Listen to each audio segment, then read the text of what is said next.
हर हर महादेव, देवों के देव महादेव के चरण में प्रणाम करता हूँ।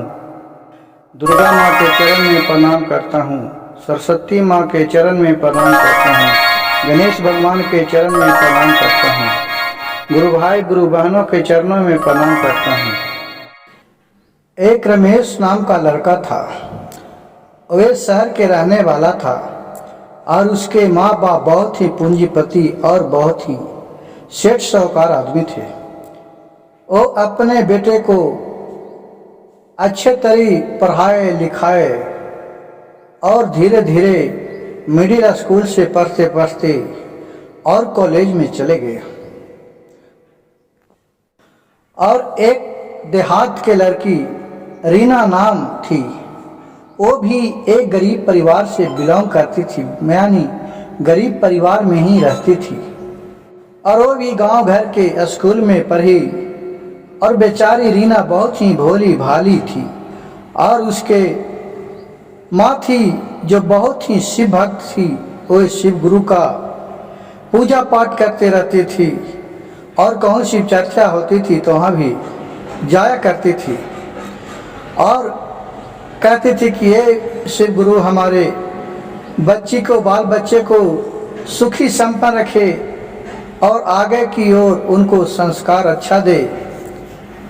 लेकिन सोचिए गुरु भाई गुरु बहन, आज का समय है कि संगत ही से बुद्धि होते है और संगत से बुद्धि जात। जो जिस संगति में रहता है वैसा ही बुद्धि सीख जाता है, वैसा ही व्यवहार चलाता है।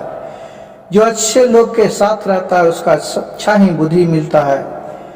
जो चोर के साथ रहता है उसको चोरी का बुद्धि मिलता है। जो गांजा पीने वाला के साथ रहता है गांजा के बुद्धि मिलता है। जो अच्छा स्वभाव के पूजा पाठ करने वाला आदमी रहता है उसका पूजा पाठ के ही ज्ञान मिलता है। जो जौन भी ज्ञान में रमा रहता है, जिसके साथ संगति हो जाता है, वो साही उसके पास प्रवृत्ति आ जाता है। तो रीना नाम के जो लड़की थी वो गांव से बिलोंग करती थी और धीरे धीरे पढ़ने में अच्छा थी और वो भी पढ़ते पढ़ते कॉलेज में चले गई। गुरु भाई गुरु बहन देखिए, चाहे हमारे बड़े बच्चे हो चाहे आपके बाल बच्चे हो, इस युग के अनुसार देखिए कि आजकल जब कॉलेज में लोग चले जाते हैं तो बहुत सा बेटा बेटी ऐसा है कि जिसका माँ बाप कम पढ़ा हुआ है वो अपने माँ बाप को एकदम बेवकूफ़ समझती है। उसको वो लगती है कि हम बहुत पढ़ लिख के आगे बढ़ गए हैं, हमारे आगे तो माँ बाप को कुछ ज्ञान नहीं है। और वो अपने हिसाब से कहता है कि मेरा भी कुछ जीने का अधिकार होता है। तो कॉलेज में रमेश नाम के एक लड़का से रीना को धीरे धीरे प्यार हो गया। दोस्ती से वो प्यार में बदल गया और दोनों शादी के लिए तैयार हो गया कि हम दोनों एक ही साथ जिंदगी बिताएंगे। और जो रमेश था उसको इतना रीना को स्कूल में कहती थी कि मुझे है जो तुम ही है, तुम्हारे आगू में सबको त्याग दूंगा। यानी रीना को इतना वो अपने स्वभाव में अपने प्यार जाल में फंसा लिया था कि उसको बिना रीना एक क्षण भी नहीं रह सकती थी और नहीं रहती थी। ऐसी होते होते रीना के माँ बाप के ये सब बात मालूम हुआ। उसका माँ ने और पिता ने रीना को बहुत समझाए, लेकिन रीना ने रमेश के खिलाफ एक भी बात सुनने के लिए तैयार नहीं था और नहीं सुनता था।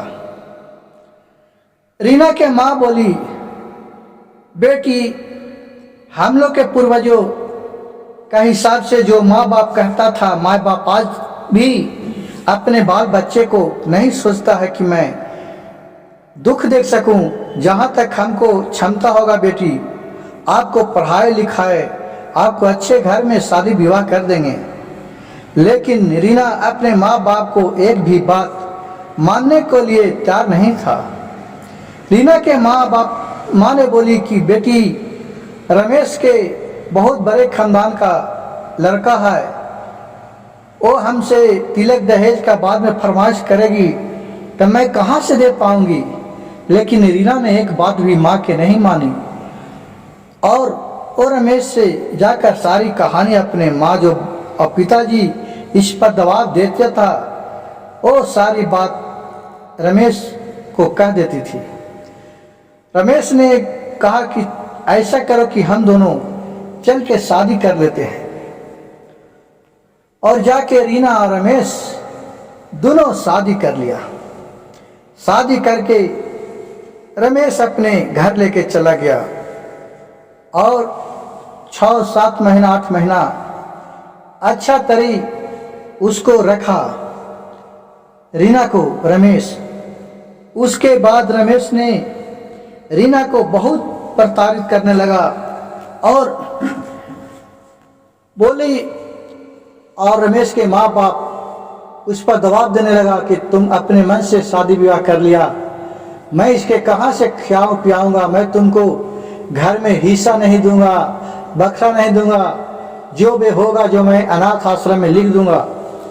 इस सब से रमेश बहुत डर गया और बोलने लगा कि मैं क्या करूँगा, जो हो गया जो तो हो गया, बेटा आप ही का है, पुत्र तो आप ही का है। लेकिन रमेश के माँ और बाप ने कुछ भी नहीं माना। गुरु भाई गुरु बहन देखिए, शिव गुरु का महिमा कोई नहीं जानता है, उसका महिमा अगम अपार होता है।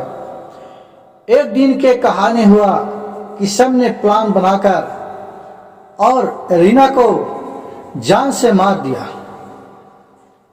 रीना तो मर गई, इसके माँ बाप के पास खबर आया, इन्होंने जाकर केस कर दिया और सभी को पुलिस उठाकर जेल के अंदर सलाखों में डाल दिया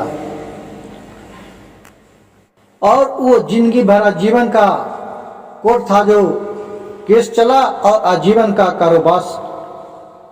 कारावास सुना दिया और वो रमेश जिंदगी भर जेल में ही सड़ता रहा।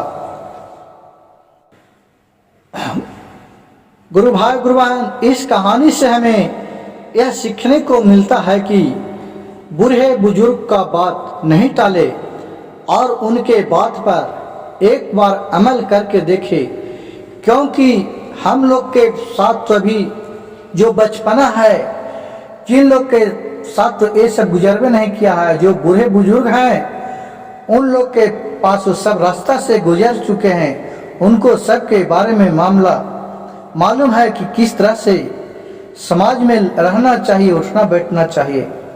अगर मेरा वीडियो अच्छा लगे तो चैनल को सब्सक्राइब कीजिएगा, लाइक कीजिएगा और शेयर कीजिएगा। हर हर महादेव, घर घर महादेव।